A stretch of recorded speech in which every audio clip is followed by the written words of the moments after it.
Quand on parle de grossesse à l'adolescence, on associe deux termes, le terme grossesse et le terme adolescence.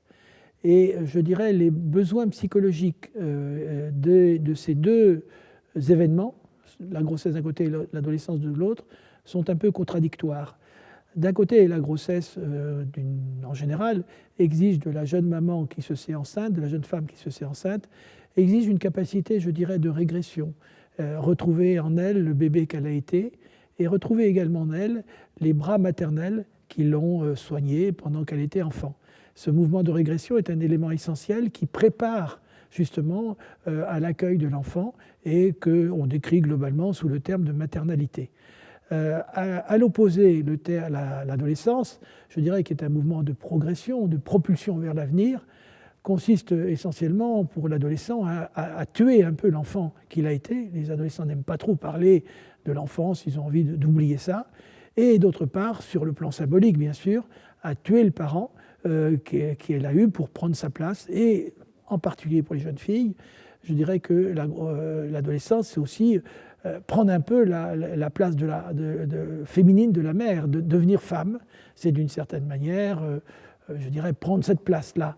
Et il y a donc une contradiction entre ce qui est nécessaire pour accueillir le bébé dans la tête de la jeune maman, de la jeune femme, et le travail psychique de l'adolescence. C'est la raison pour laquelle je dis souvent, comme ça, dans une expression un peu rude, entre guillemets, qu'une grossesse à l'adolescence, c'est une adolescence avortée, parce que ça propulse d'une certaine manière cette jeune femme dans sa fonction de mère, avant même qu'elle ait été femme. Et c'est une des caractéristiques de notre société contemporaine, qui permet justement aux êtres humains de sexe féminin de devenir femmes avant de devenir mères, ce qui est une nouveauté relative, car avant, les êtres humains de sexe féminin devenaient quasiment mères avant de devenir femmes, c'est-à-dire elles étaient mères dès l'âge de 18, 19 ans, 20 ans, et elles ne devenaient femmes que par la suite. D'ailleurs, si on regarde le dictionnaire du 19e siècle ou du début du 20e siècle, le Larousse, la première définition de femme, quelle était-elle?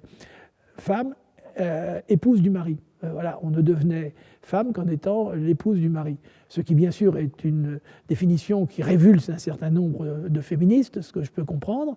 Et d'ailleurs, Larousse a corrigé cela, puisque le Larousse de 2001 définit femme comme être humain de sexe féminin. Donc, évidemment, je ne pense pas qu'il y ait beaucoup de mots du langage courant qui ont changé à ce point de première définition. Ce qui montre bien que le statut de femme est d'abord estampillé sur le plan social et pas si facile que ça. C'est tout le problème du féminisme, etc.